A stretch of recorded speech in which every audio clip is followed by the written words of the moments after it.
Komandan Gerakan 30 September ini selanjutnya menerangkan bahwa tindakan yang telah dilakukan di Jakarta terhadap Dewan Jenderal akan diikuti oleh tindakan-tindakan di seluruh Indonesia.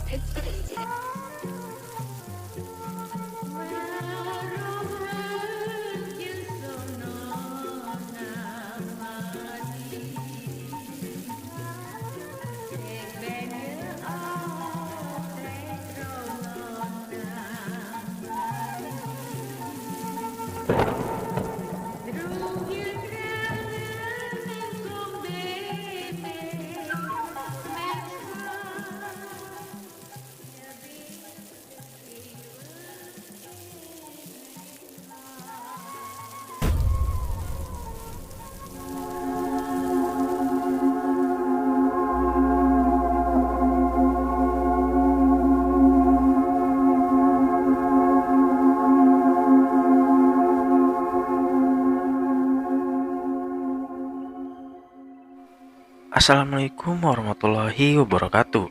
Balik lagi bareng gue Irsal di segmen Radio Mistis. Pada episode kali ini, gue bakal bawain cerita yang datang dari Mas Rifki di Jawa Barat, tepatnya daerah Kabupaten Bogor.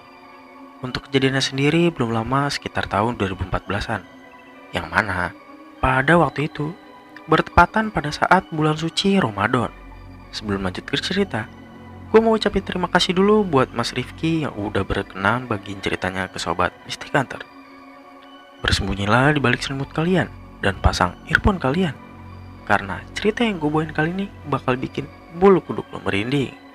Oke, kita langsung fokusin aja ke ceritanya. Seperti kebanyakan orang-orang muslim dan muslimah lainnya, hal ini menjadi tradisi di kampungnya Mas Rifki. Jadi, ada anak-anak muda di desanya yang hari-hari biasa mereka nongkrongnya di warung-warung atau warkop-warkop. Tapi berbeda di bulan Ramadan ini. Setelah sholat tarawih, mereka pun bertadarus membaca kitab suci Al-Quran selama bulan Ramadan. Dan bukan cuma itu aja, pagi harinya mereka juga aktif berkeliling desa, membangunkan warga desa untuk santap sahur. Dan para warga desanya Mas Rifki juga sangat antusias mengantarkan makanan ke musola untuk disantap oleh anak-anak muda yang sedang bertadarus di sana. Kata Mas Rifki, tradisi tersebut masih berjalan hingga saat ini walaupun sudah berbeda generasi. Balik lagi ke ceritanya Mas Rifki. Waktu itu, tahun 2014, Mas Rifki masih sekolah. Ia masih duduk di kelas 2 SMA.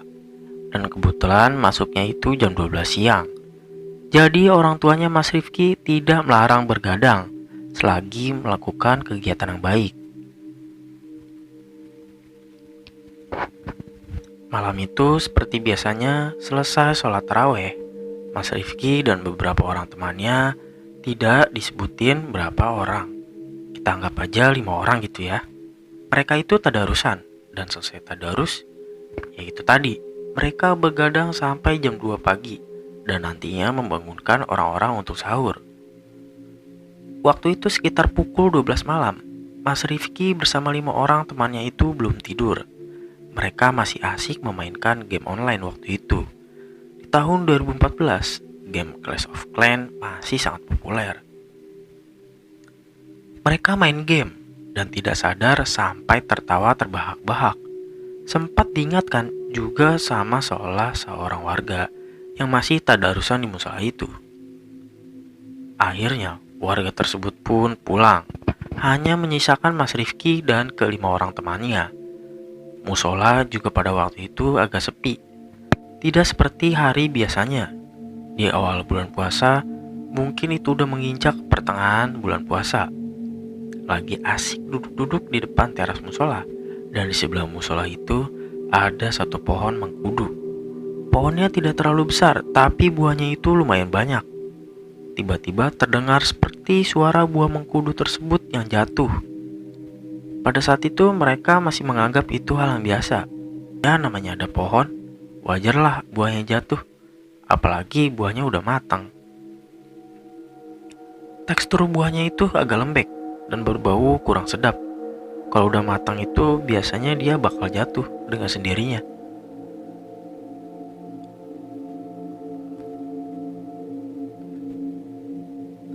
Gue juga gak bisa jelasin baunya kayak gimana. Yang jelas kayak bau tengik gitulah. Lalu sekitar kurang lebih 5 menit kemudian, buah tersebut jatuh lagi, dan kali ini mengenai kakinya Mas Rifki. Aduh, apa sih? Buah mengkudunya jatuh tepat di kakiku. Mana baunya gak enak. Kata Mas Rifki. Sedangkan temannya hanya menertawakannya. Ha, rezeki tuh Ki. Ha, rezeki bapakmu. Baunya ini aku gak tahan. Ucap Mas Rifki agak jengkel. Sementara suasana di sana makin ramai karena insiden tadi. Mereka semua menertawakan Rifki. Mas Rifki pun berjalan menuju tempat wudhu.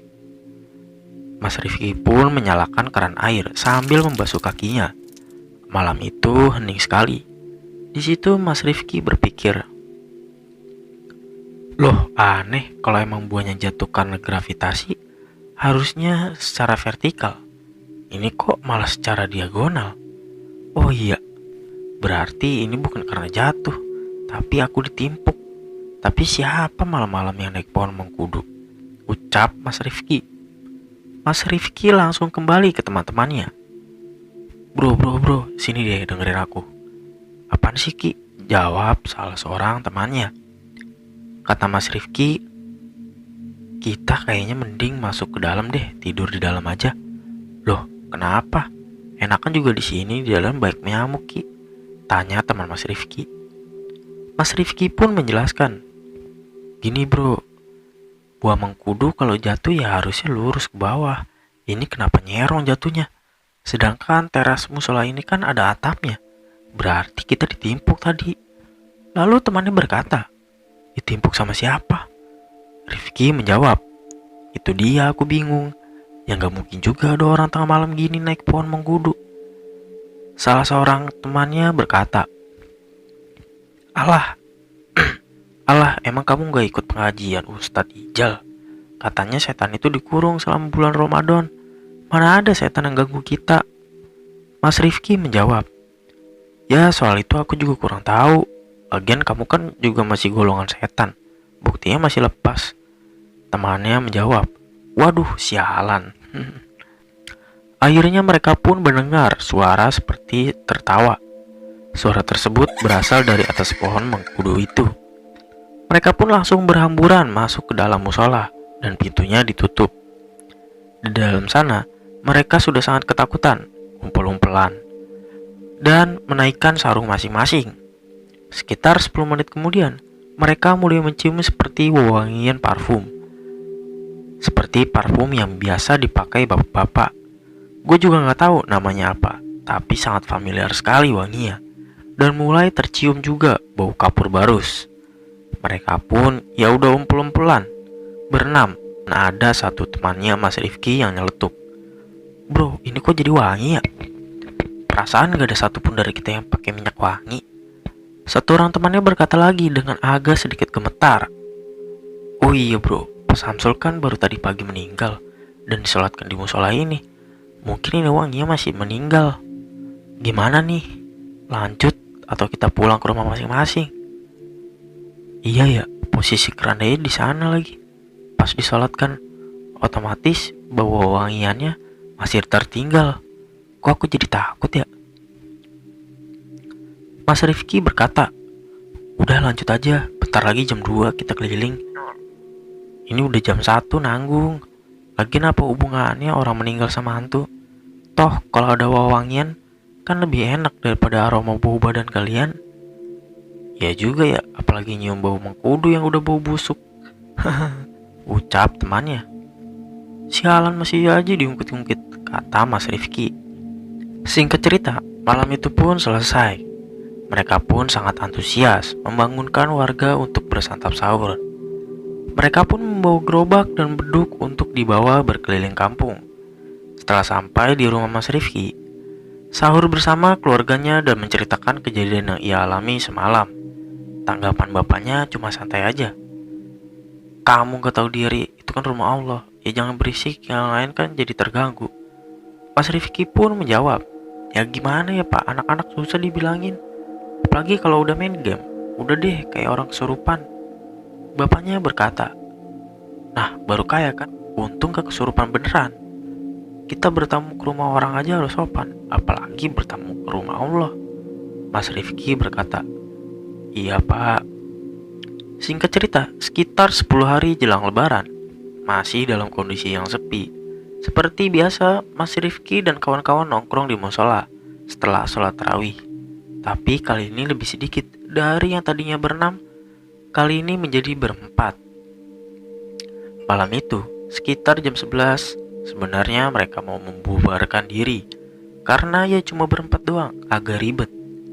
Nantinya kalau membangunkan orang sahur. Baru aja mereka mau pulang, tiba-tiba itu hujan lebat dan awet. Mereka berempat termasuk Mas Rifki di sana pun mengurungkan niatnya untuk pulang ke rumah masing-masing. Ya udahlah, emang disuruh nginep kali, ucap Mas Rifki. Sekitar pukul 1 dini hari, hujan baru aja reda, dan mereka mau pulang pun tanggung. Mereka pun pindah ke depan teras musola. Salah seorang temannya berkata, "Woi, ini udah waktunya ngewar nih." Ngewar yang dimaksud adalah saling serang di game COC. Kurang lebih seperti itulah. Mungkin kawan-kawan yang pernah main game itu pasti mengerti. Mereka pun malam itu pun ramai tertawa. Ada yang mengumpat. Pokoknya, malam itu suasana ramai karena mereka semua. Di tengah keramaian, tiba-tiba terdengar suara seperti kuda. Suara tersebut yang awalnya pelan, makin keras dan makin keras, sampai akhirnya berubah menjadi suara ketawa melengking. Dan dari sudut matanya Mas Rifki, itu seperti melihat kain putih dan atasnya hitam. Karena penasaran, Mas Rifki pun nengok ke arah pohon mengkudu itu. Ya bener aja, ada satu sosok perempuan berambut panjang menggunakan gaun putih dan lidahnya itu menjulur ke bawah. Mas Rifki hanya berkata, bro, itu apa bro? Itu Mbak Kun bro, fix itu Mbak Kun, kata temannya. Temannya juga menengok ke arah pohon itu. Dan benar aja teman-teman Mas Rifki juga melihat sosok yang sama. Sosok tersebut itu cuma goyang-goyang aja. Jarak sosok tersebut mungkin cuma sekitar 3 meter dari mereka. Tidak pikir panjang, mereka berempat pun langsung berlari meninggalkan musola rumah temannya itu. Mas Rifki ini, yang 2 orang itu tadi, ada arah yang berlawanan, sedangkan mereka berlari ke arah rumahnya Mas Rifki. Setelah mereka berlari, kurang lebih 100 meter dari musola, mereka pun berhenti di sebuah pos kamling. Temannya Mas Rifki berkata, waduh, gimana nih? Aku salah berlari. Arah rumahku kan ke sana. Jadi kalau mau balik ya harus lewat sana lagi. Aku nggak mau lewat sana lagi. Ya bisa aja sih muter lewat kebun sana, tambah serem lagi yang ada. Dan akhirnya mereka semua tidur di rumahnya Mas Rifki sampai subuh nanti. Teman-teman Mas Rifki pun ikut sahur di sana juga. Mereka menceritakan apa yang dialami mereka semua ke bapaknya Mas Rifki. Dan kali ini, tanggapan bapaknya Mas Rifki mulai agak serius. Bapaknya bertanya, di mana kalian lihat Kunti? Itu pak, di bawah pohon mengkudu samping musola, jawab temannya. Kok tumben dia gangguin ya? Cuma itu yang dikatakan oleh bapaknya. Singkat cerita, 3 hari menjelang lebaran, yang pasti musola sudah semakin sepi. Tapi Mas Rifki bersama kelima orang sahabat baiknya, malam itu mereka memutuskan untuk langsung masuk dalam musola dan tidak mabar COC malam itu. Sekitar jam 2 malam, keadaan masih sepi. Teman-teman Mas Rifki pun bangun dan mulai menurunkan beduk dari tempatnya untuk dibawa berkeliling bangunin sahur warga. Mas Rifki melihat ada satu benda yang terbang dari pohon mengkudu tersebut dan terbang secara zigzag ke pohon-pohon yang lainnya. Dia juga tidak tahu siapa aja yang lihat sosok tersebut. Mas Rifki pun diam aja, tidak banyak berkomentar, takut membuat takut yang lain. Mereka pun jalan bangunin orang menggunakan beduk tadi. Entah kenapa, malam itu hening banget, padahal udah sekitar jam 2, lewat 15 menit.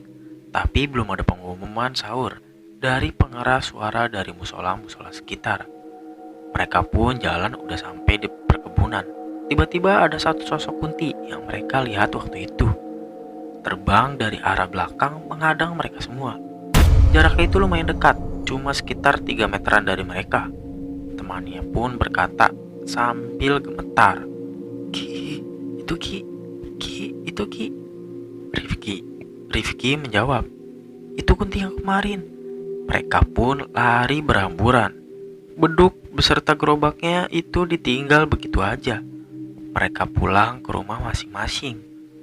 Sesampai di rumah, Rifki pun kembali berkata kepada bapaknya, "Pak, kuntinya masih gangguin kita, bahkan ngikutin kita sampai ke jalan sana." Bapaknya Mas Rifki berkata, "Ya udah nanti bapak omongin sama pengurus musola. Enaknya gimana soal pohon mengkudu itu?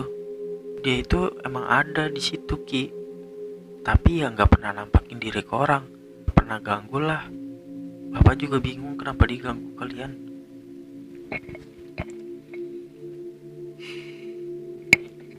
Selesai sahur, bapaknya mengajak Rifki untuk sholat subuh di musola. Dan kebetulan juga ada pengurus musola yang kebingungan. Ditanya sama bapak Rifki, "Ada apa Pak Mardi?" Pak Mardi selaku marbot musola menjawab, "Nyari beduk. Ini beduk hilang Pak. Mas Rifki cuma cengar-cengir aja." "Iya Pak, beduknya ditinggal di jalan sana. Habis kita ketakutan. Aduh, ya udah habis sholat subuh ambil sana." "Iya Pak, tapi temenin ya." Ditemenin lah sama bapaknya Mas Rifki. Dan bener aja, beduk dan gerobaknya itu malang di tengah jalan. Dipulanginlah ke musola dan ditaruh di tempat musola. Akhirnya bapaknya Rifki berbicara kepada marbot musola itu, "Pak Mardi, ini anak-anak yang nongkrong di sini katanya sering melihat kuntilanak di pohon mengkudu ini. Kira-kira keberatan gak Pak kalau pohon ini kita tebang aja?" Pak Mardi berkata, "Oh, si Kunti mulai ganggu ya Pak?" "Iya," kata bapaknya Mas Rifki. Lalu Pak Mardi kembali berkata, "Gimana ya Pak, ini kan tanaman obat herbal. Masih banyak warga yang membutuhkan. Tapi nanti saya rapikan aja deh Pak. Nanti bakal saya periksa secara berkala, biar gak terlalu rindang." Dan bener aja, pagi itu dirapiin lah sama Pak Mardi. Dan entah digimanain, tapi yang jelas setelah pohon itu dirapikan, tidak ada lagi teror kuntilanak tersebut. Walaupun ya mungkin dia masih bersemayam di sana. Tapi ya tidak masalah juga. Yang penting dia tidak mengganggu warga. Kurang lebih seperti itu cerita kiriman dari Mas Rifki di Bogor, Jawa Barat. Semoga masih tetap bisa menghibur para sobat Mystic Hunter dimanapun teman-teman berada. Tapi sebelum kita berpisah, gue mau info lagi ke sobat Mystic Hunter. Buat lo yang punya pengalaman mistis dan mau kita bawain di segmen Radio Mistis, lo bisa kirim lewat email yang udah gue cantumin di deskripsi. Gue Irsal, menceritakan apa yang kalian tidak percayai. Sampai jumpa lagi di segmen Radio Mistis episode selanjutnya. Wassalamualaikum warahmatullahi wabarakatuh.